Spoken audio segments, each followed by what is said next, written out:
Hi, everyone, and welcome to Cliffhangers, or What Comes Next, with your host, Gordy McCall. That's me, yours truly, and a series of stories that I'm going to share with you that all contain cliffhangers. The stories I'm going to tell you are all true, based in fact. And each one of them, there comes a moment that you'll recognize as a cliffhanger where suddenly there's an abrupt change or shift in the action of the story.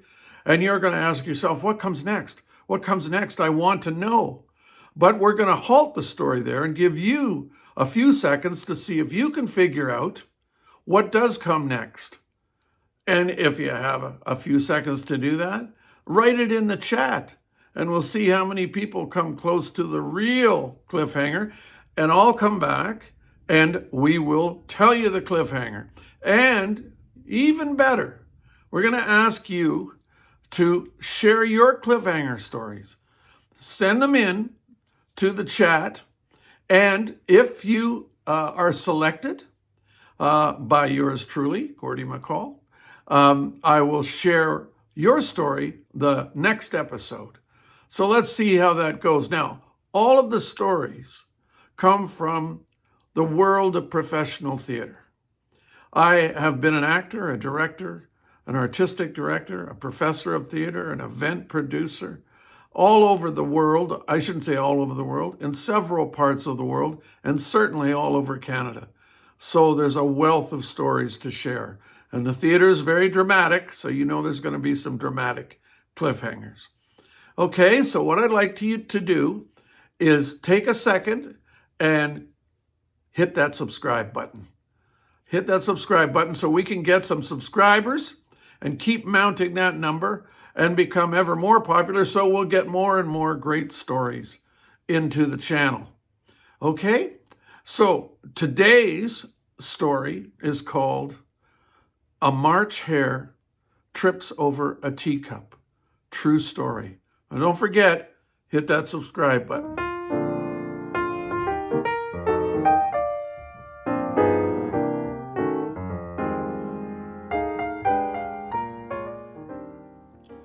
Back in the mid-'80s, I was an actor and a director at the Royal Manitoba Theatre Centre in Winnipeg. I was also the artistic director of the Prairie Theatre Exchange in Winnipeg, so it was a very busy schedule.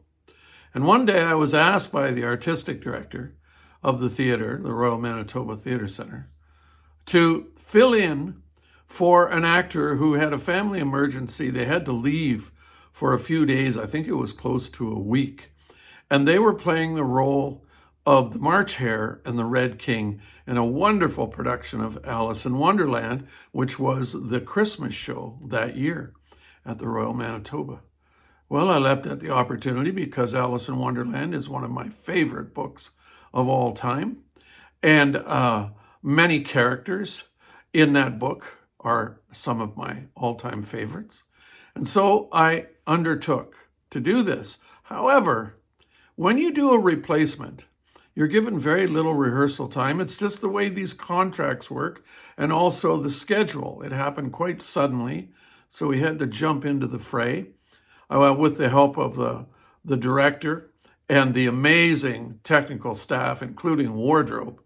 I managed to get ready. Believe me, I was nervous because I was just going to step in there.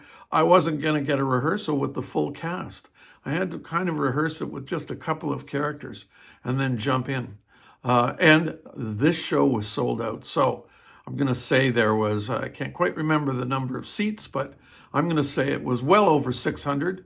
Could have been between 600 and 1,000 seats in that wonderful theater. And so a fair amount of pressure to entertain these wonderful young children. So the big moment came. And I remember that one of the scenes was one of my favorites in the book, and that's the Mad Hatter's Tea Party. And the March Hare, the character that I was playing, is in attendance. And the Dormouse, the March Hare, the Mad Hatter, we three were in attendance, and we sat at a raised table. It was about, I'm going to say, a foot off the stage. There would be a foot rail where you could put your feet. And then you sat on a stool and you've basically faced the audience. I remember facing the audience. However, I only remember it. I couldn't see it. I'm going to insert a picture here of the costume I wore. A beautiful costume with this beautiful rabbit head mask, if you will. You could only see by looking down, straight down. So I didn't want to walk around that stage very much. I got to my position, and I think we did a blackout, so I was helped into the position. All I had to do at the end of the scene was exit, and that meant stepping down, and there was a big, what's called a revolve in the stage that the table sat on. And the revolve spun slowly like this, and the set revolved out of sight, and another set or setting came in behind it. So our table would disappear, and we would slip off into the wings, was the idea. But around that revolve was a stationary set, and I remember a garden of all beautiful plastic flowers to my right. It's quite dense, actually. And it was quite expansive. I remember that. And that was that. So we did the scene. And there's another effect of that mask or headdress. When you spoke, it bounced. The sound bounced back. Now, I'm trying to reach up to 1,000 children and parents out there in the audience. And therefore, I had to shout like this. And as I did, it bounced right back into my ears. And I didn't know whether they heard a word of what I said. However, they did laugh a couple of times at the right moments, so I assume they did. So finally the scene comes to the end, and I know what I have to do. I have to step off the table, so to speak, the footrail, hold on to the table as I step down, and then I'm going to step off or ride around on the revolve and step off over there. So as I step down, unfortunately, and it wasn't quite a teacup, it was just my own clumsiness with having to look down, not being able to see properly. I actually tripped, fell to the side, and literally fell down. And my big old rabbit head kind of bounced as it went down. And I'll never forget the uproar of the children in that audience. They thought it was the best thing. And why wouldn't they? They're little kids, and this is a pratfall, basically. Slapstick, although it was completely unintended. So I remember them screaming, if you will, with laughter, and inside this head, me going, oh boy, I'm in trouble. And what happened was the revolve had started to spin. So half of my body, the lower half of my body, was on the revolve. The top half of my body, including the head, tilted off to the one side, was in the garden. And the revolve started to go, my body started to stretch, and finally well, there's the cliffhanger. What happened next? The March Hare tripped over a teacup. We'll come back in a few seconds and see if you came up with what happened next.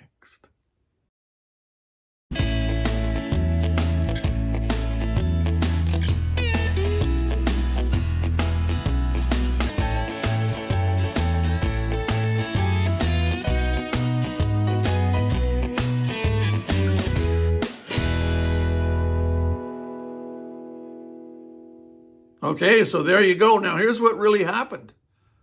I tripped, I fell, half of me on the revolve as it's going around, and to my left, me stuck in the garden, to my right with the top half of my body, twisting like a pretzel. Finally, my body, I spring it free, and the audience, the kids are just laughing hysterically. They think it's all planned. And I'm getting dragged around, and if I go all the way around, I realize that I'm in major trouble because I will hit a wall that's over there, and I will be hit kind of in the midsection, and I will, not probably literally, but some damage will be done. I always have this image of being snapped in half as I hit this, because nobody could see what was happening from backstage. And if they could, it didn't hit them quickly enough to know they should stop the revolve. And finally, what happened as I think I'm approaching the wall, because remember, I can't see out of that darn rabbit head. I go, okay, I've got to do something. So I decide to try to lift this heavy rabbit head and roll backwards and put myself entirely onto the revolve. But I can't quite do that. And like a miracle, and I thank them to this day, the stage management team came rushing out just at the last second, and the audience could barely see them because they were looking at what was coming next. And they got me and dragged me into the wings.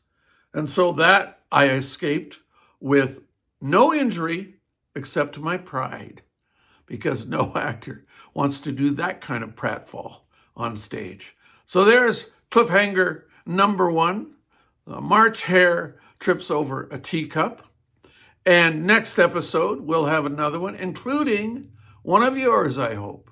So don't forget to hit the subscribe button, and don't forget to send in your own cliffhanger story in the chat. All right.